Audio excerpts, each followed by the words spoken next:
Hello students, welcome back to my YouTube channel Jaideep Sir's Maths Mania. In today's video lecture, I will discuss with you about section A of Gala paper set solution question paper 5. Or in previous video lectures, we had already discussed about second, third and fourth paper. Now see, first question is true or false. First हमें दिया है if the value of two zeros of a cubic polynomial in x is 0 each, then the polynomial will have no term with x as well as the constant term. तो it is true. Then second है if the discriminant of the equation x square minus 5x plus k is equal to 0 is 49, then k is equal to 6. तो जब भी discriminant की बात आए तो आपको पता है कि हमारे पास एक ही इक्वेशन है d is equal to b square minus 4ac. तो हम क्या करेंगे, d is equal to b square minus 4ac में वैल्यू पुटअप करेंगे where a is equal to 1, x square का कोएफिशिएंट होता है तो a is equal to 1, b is equal to -5, c is equal to k and discriminant already हमें दिया हुआ है, हमें क्या फाइंड करना है, k की वैल्यू बतानी है. ठीक है, तो d इज इक्वल टू 49. तो हम यहाँ पे वैल्यू रखेंगे and after simplification we will get answer k is equal to -6 और हमें यहाँ पे क्या दिया है, k is equal to 6. That means given statement is false. Now third number, the decimal expansion of 49 upon 2 cube into 5 cube contains 6 digit after the decimal point. तो देखिए यहाँ पे हमें चेक करना है 2^3, 5^3. तो इसे हम क्या लिख सकते हैं, 2 मल्टीप्लाई 5^3, 2 5 10, 10^3. और आपको पता है कि 49 upon 1000 आएगा. तो आपको पता है नीचे 3 जीरो होते हैं तो ऊपर 10 डिजिट के आगे पॉइंट आता है, दैट मीन 0.049. तो यहाँ पे देखो कितने डिजिट्स है, 1, 2 एंड 3 डिजिट और हमें यहाँ पे क्या बताया, 6 digit. That means given statement is false. Now next question number 4. The graphs of equation 7x plus 10y is equal to 16 and 3x plus 30 by 7y is equal to 48 by 7 are coincident lines. ठीक है, तो आपको पता है कि coincident line कब आएगी, जब भी क्या होगा, a1 upon a2 is equal to b1 upon b2 is equal to c1 upon c2 आएगा तो हमें हमारा ग्राफ क्या मिलेगा, कोइंसिडेंट लाइन. ठीक है, तो पहले इक्वेशन पे से हम a1, b1 एंड c1 लिख लेंगे. तो a1 is 7, b1 is 10, c1 is 16. Now second equation को सॉल्व करेंगे तो ये 7 जाएगा एलसीएम में इसके साथ, so it become 7 3 21 plus 30y is equal to 48 और इक्वल टू के दोनों side equal equal value cut हो जाती है, दैट मीन 7 7 कट. तो हमारा दूसरा इक्वेशन बना 20x plus 30y is equal to 48. दोनों को ऊपर नीचे ऐसे लिख लो. Now a1 is equal to 7, a2 is equal to 21, b1 is 10, b2 is 30, c1 is 16, c2 is 48. Now reduce form में कन्वर्ट करो तो हमें क्या मिलेगा, 1/3, 1/3 एंड 1/3. दैट मीन्स क्या हुआ, a1 upon a2, b1 upon b2 is equal to c1 upon c2. Yes, तीनों क्या हुए, इक्वल. दैट मीन्स ग्राफ क्या आएगा इसका, coincident line. So given statement is true. Now next question, fill in the blanks. The present age of Jalpa's son Ahan is 1/3 the present age of Jalpa. जल्पा की as से उसके बेटे अहान की age क्या है, 1/3. ठीक है, if Jalpa's present age is x years, Jalpa की एज क्या दी हुई है, x years, तो अहान की एज क्या हो जाएगी, x/3 years, क्योंकि क्या बोला है 1/3 और 1/3 ऑफ x क्या होता है, x/3. The age of Ahan after 12 years will be blank years. तो क्या बोला है हमें, आफ्टर 12 years अहान की एज फाइंड करनी है. तो आपको पता है कि जब भी आफ्टर की बात हो, ठीक है, तो हम क्या करेंगे, ऐड करेंगे. ठीक है, आफ्टर कितना बोला है, 12 years, जितना बोला हो आफ्टर उतने ईयर्स हम ऐड करेंगे. जैसे कि अभी आपकी एज 17 years है तो आफ्टर 5 years क्या होगी, 17 + 5 दैट मीन्स 22 years. तो यहाँ पे भी क्या है, अभी अहान की एज है x/3 years, तो आफ्टर 12 years क्या होगी, x/3 + 12 years. और अगर बिफोर बोला हो तो हम क्या करेंगे, -12. ठीक है, now HCF of 70 125 is equal to blank. अभी तो आपको HCF फाइंड करना आ चुका है. क्या करेंगे, हम पहले फैक्टराइज करेंगे और दोनों में जो कॉमन चीजें होती है दैट इज अवर HCF. तो HCF क्या आएगा, 5. Then the perimeter of the triangle with vertices 0, 0, 60 and 08 is blank. तो सबसे पहले पैरीमीटर वर्ड सुन के हमें पता चलना चाहिए कि पैरीमीटर का मीनिंग होता है addition of all the sides. तो एडिशन ऑफ ट्राइंगल की तीनों साइड्स करेंगे हम, और पहले हमारे पास क्या होना चाहिए, एडिशन करने के लिए साइड्स का मेजर होना चाहिए। यहाँ पे हमारे पास कोऑर्डिनेट्स है, कोऑर्डिनेट्स पे से साइड का मेजर फाइंड करने के लिए हमारे पास क्या है, डिस्टेंस फॉर्मूला। तो डिस्टेंस फॉर्मूला से पहले साइड का मेजर फाइंड करेंगे। कैसे अप्लाई करेंगे, x1 माइनस x2 का whole square plus y1 minus y2 का whole square, ab square is equal to, वैसे ही BC का मेजर फाइंड करेंगे x1 माइनस x2 का whole square plus y1 minus y2 का होल स्क्वायर, और वैसे ही AC के लिए x1 माइनस x2 का whole square plus y1 minus y2 का होल स्क्वायर। तो वैसे AB की वैल्यू क्या मिलेगी, 6, BC की वैल्यू 10 और AC की वैल्यू मिलेगी 8, and then addition of all the side and that is 24 centimetre. Now question number 8, if 1 by 3 is one of the solutions of equation 12x square plus kx plus 1 is equal to 0, then k की value हमें find करनी है। तो आपको पता है जब भी ऐसे वन सॉल्यूशन बोला हो तो हम क्या करेंगे, ये वैल्यू को किसकी जगह पे रखेंगे, x की जगह पे। तो यहाँ पे हमें x की जगह पे क्या रखना है, 1 by 3, तो 12 1 by 3 का square plus k into 1 by 3 plus 1 is equal to 0। Now ये स्क्वायर इसे भी मिलेगा, इसे भी मिलेगा, तो 1 का स्क्वायर होता है 1, 3 का स्क्वायर होता है 9, and after simplification we will get 4 by 3 plus k by 3 plus 1 is equal to 0। और जब भी ऐसा मिले तो आपको पता है ये 3 कहाँ पे जाएगा, इसके साथ एलसीएम में, तो 4 plus k plus 3 divide by 3 is equal to 0। Now ये 3 जाएगा डिवीजन में से मल्टीप्लीकेशन में, सो 0 इंटू 3 क्या हो जाएगा, 0,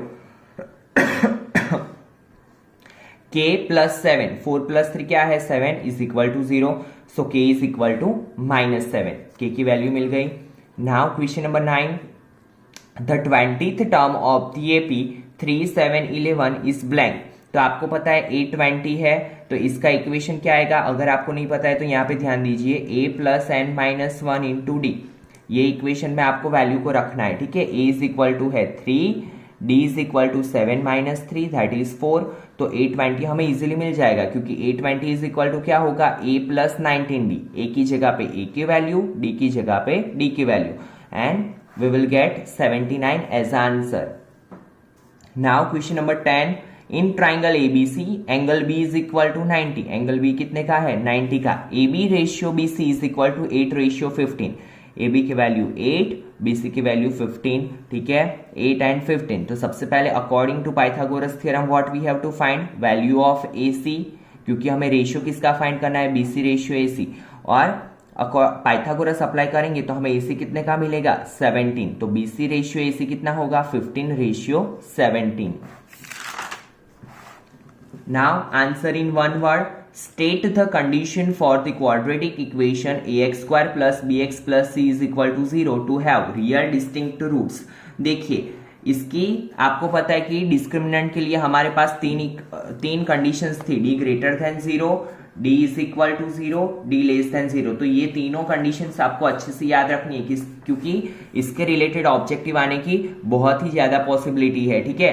तो यहाँ पे ये कंडीशन कब होती है रियल डिस्टिंक्ट रूट्स की, जब d ग्रेटर देन 0 हो तब। या तो हम ऐसे लिखेंगे d ग्रेटर देन 0, और क्या लिखेंगे, b square minus 4ac greater than 0, क्योंकि आपको पता है कि d की जगह पे हम क्या लिखते हैं, b square minus 4ac। Now, if the middle term of a finite AP with 7 terms is 21, अच्छा क्वेश्चन है, अच्छे से ध्यान देना, ठीक है, थोड़ा लॉजिकल है। If the middle term of a finite AP with 7 terms is 21, find the sum of all the terms of the AP। सम बोला है, दैट मीन्स हमें क्या फाइंड करना है, SN, ठीक है, SN फाइंड करना है। SN के लिए हमारे पास क्या होनी चाहिए, वैल्यू A और D की, दैट वी डोंट हैव। तो हम क्या करेंगे, सबसे पहले यहाँ पे हमें बोला है 7 टर्म्स, और 7 टर्म्स में से हमें क्या दिया हुआ है, middle term of AP is 21। तो सबसे पहले हमने 7 टर्म्स यहाँ पे रिप्रेजेंट कर लिए। फर्स्ट टर्म होता है A, सेकेंड टर्म होता है A plus D, third term होता है A प्लस 2D, ये fourth term, fifth term, sixth term and seventh term, ठीक है। और हमने अगर सीरीज को ऑब्जर्व किया तो मिडल टर्म क्या आ रहा है, A4 and that is A plus 3D, उसकी वैल्यू क्या है हमारे पास 21, तो हमने इसे एज इट इज रख लिया।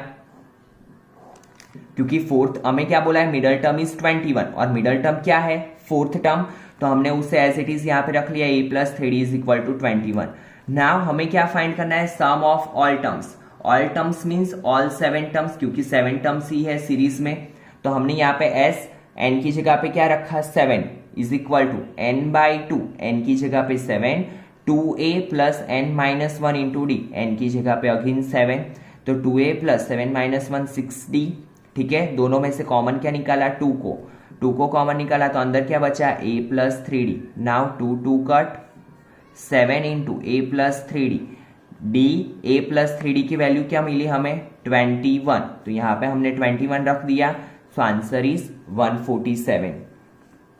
Now question number 13, in triangle PQR angle Q is equal to 90, PQ is equal to 20 centimetre and QR is equal to 21 centimetre. Find the perimeter of triangle PQR।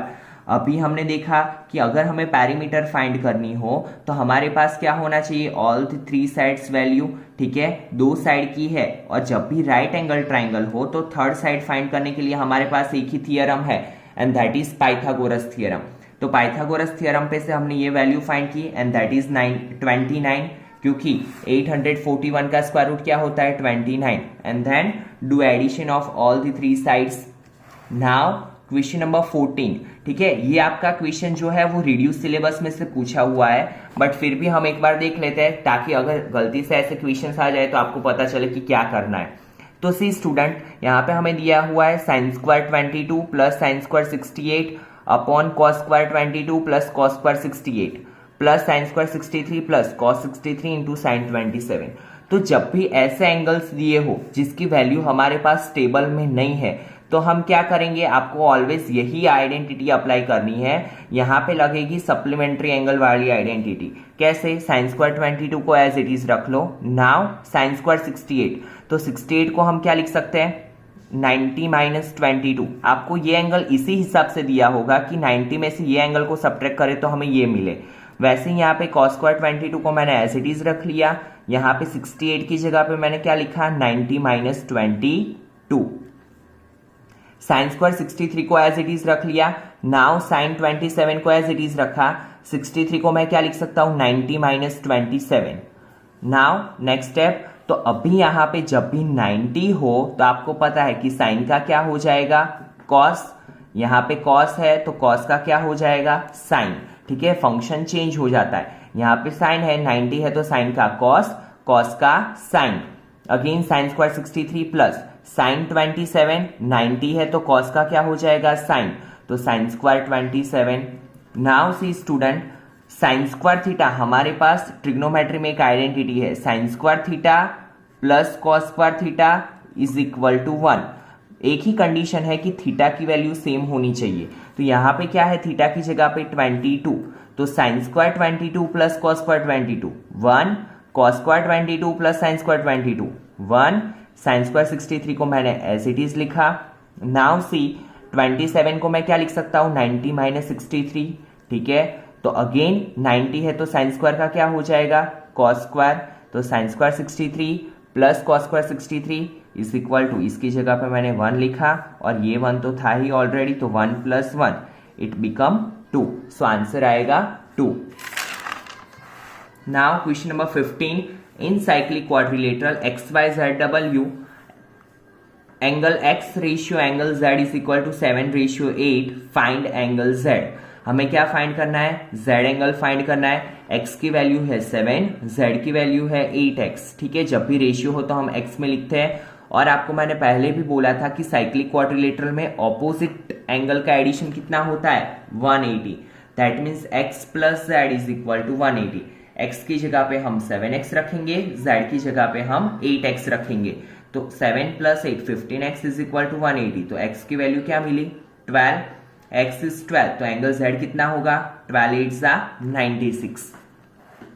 Now question number 16, the radii of the circles with centres O and P are 10 centimetre and 17 centimetre respectively.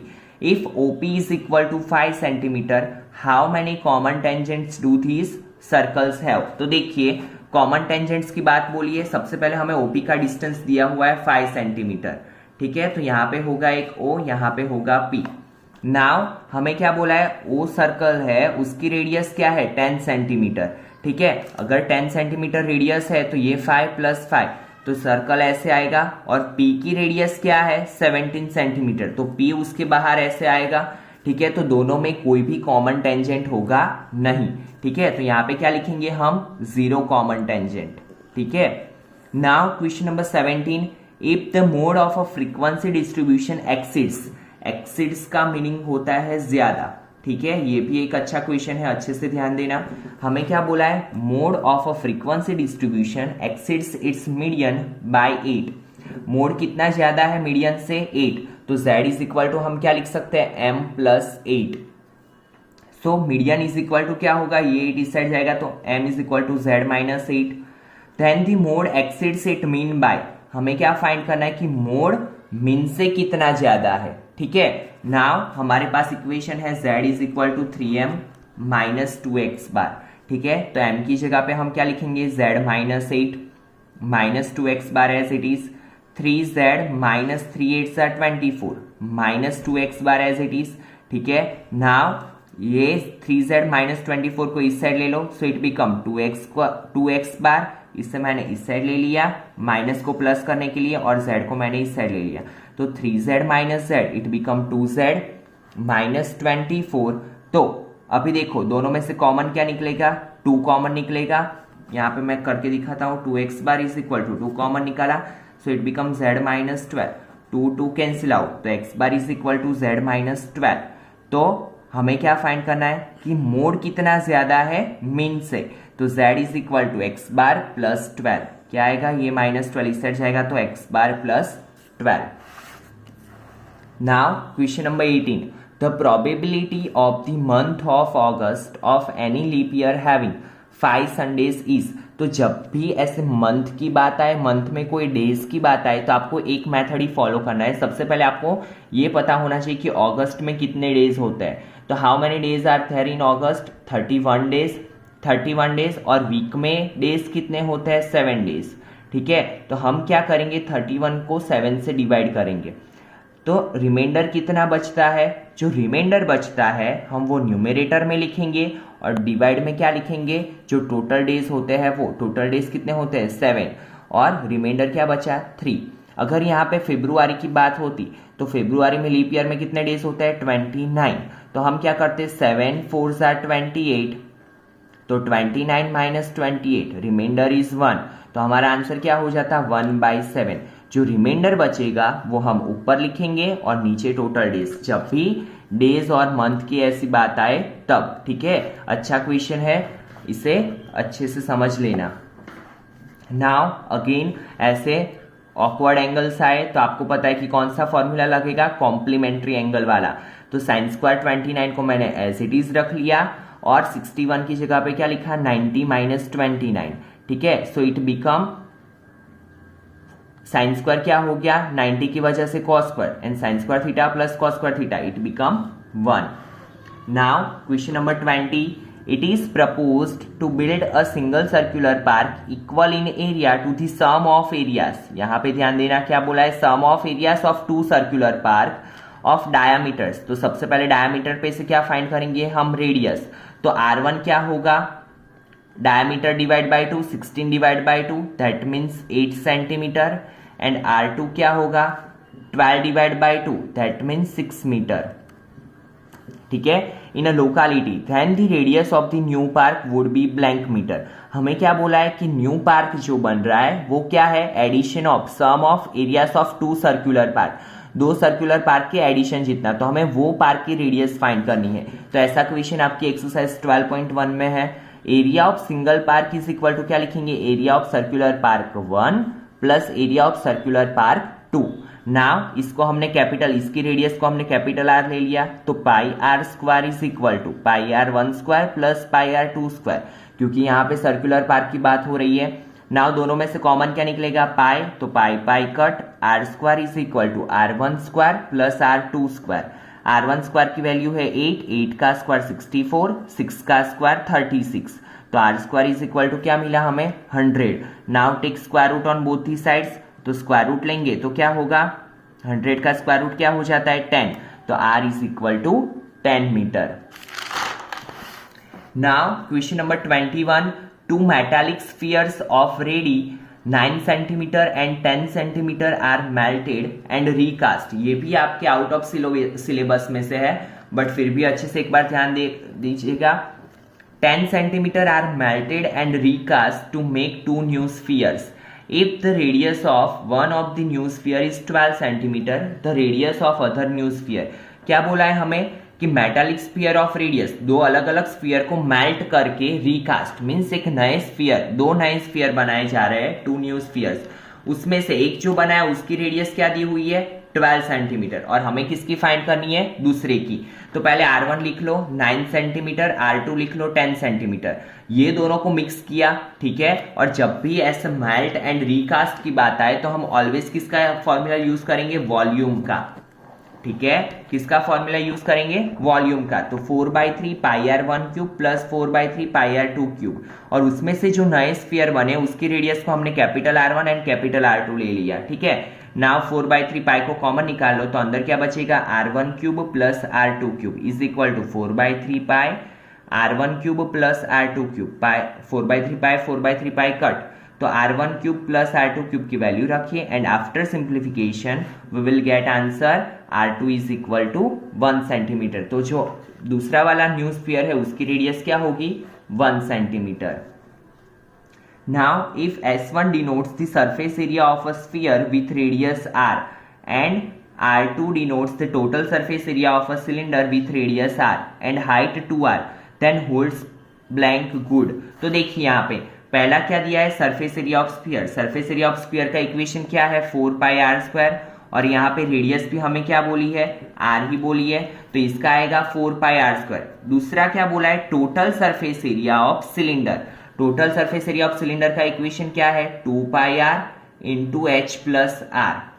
Now height क्या दी हुई है हमें 2r and radius is r, तो यहाँ पे 2 पाई r, height की जगह पे 2r रख लो, यहाँ पे रख लो r, तो 2 पाई r, 2r प्लस r क्या होगा 3r, 2 3 6 pi r square.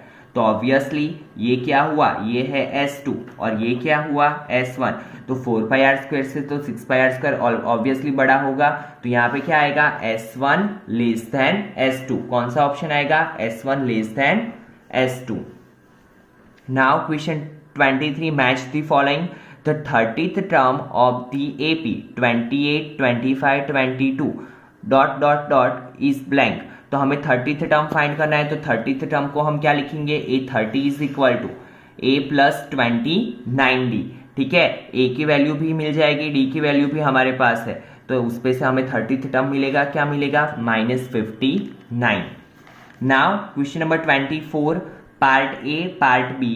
Part A में दिया है z is equal to 20, m is equal to 18 and x bar. तो जब भी ऐसे तीन फाइंड करने हो, मोड मीडियन दिया हुआ हो मीन फाइंड करना हो, या मीडियन एंड मीन दिया हो मोड फाइंड करना हो, तो उसके लिए हमारे पास इक्वेशन है z is equal to 3m minus 2x bar, ठीक है। तो z is equal to 3m minus 2x bar में वैल्यू पुट अप करेंगे and after simplification we will get x bar is equal to 17, ठीक है। तो ऐसा ऑब्जेक्टिव आने के भी चांसेस बहुत ही ज्यादा है स्टूडेंट, तो ये इक्वेशन अच्छे से याद कर लेना, ठीक है। तो इसी के साथ आपका सेक्शन ए पेपर सॉल्यूशन 5 का कंप्लीट हुआ। अभी काफी सारे स्टूडेंट्स को वो भी कंफ्यूजन है कि प्रीलिम का पेपर आने वाला है, तो प्रीलिम के पेपर के लिए स्टूडेंट्स जिसका भी मैथ्स थोड़ा वीक है तो उनको सबसे पहले सेक्शन डी अच्छे से कर लेना है। Pythagoras theorem, area of similarity वाला theorem and construction and statistics, पहले सेक्शन डी की प्रिपरेशन अच्छे से कर लो ताकि वो 20 मार्क्स आपको इजीली कवर अप हो जाए। एंड धीरे धीरे मैं आपको बताता जाऊंगा कि आपको कैसे प्रिपरेशन करनी है। एंड आपका जो प्रीलिम का पेपर होगा, ठीक है, जो गवर्नमेंट में से आने वाला होगा, वो पेपर भी हम after completing your paper I will put a solution of that paper, तो आपको पता चले कि अगर बोर्ड में ऐसे क्वेश्चंस आते हैं तो उसे कैसे सॉल्व करना है। तो अच्छे से प्रिपरेशन करना, और अगर आपको कोई भी चैप्टर में कुछ भी डाउट हो रहा है तो आप कमेंट सेक्शन में कमेंट भी डाल सकते हो, ठीक है। तो चलिए मिलते हैं नेक्स्ट वीडियो लेक्चर में। Thank you students.